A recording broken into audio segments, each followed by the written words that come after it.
Mentalitas sang juara bertahan, Francesco Bagnaia sukses memenangkan race MotoGP Seri Malaysia.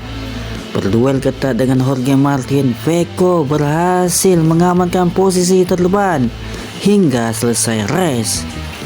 Hasil ini membuat peta persaingan semakin memanas di akhir persaingan.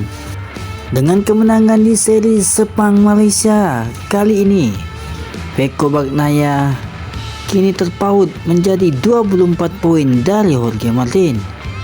Di seri pamungkas Valencia, tidak ada kata blunder untuk Francesco Bagnaia jika ingin mempertahankan gelar mahkotanya.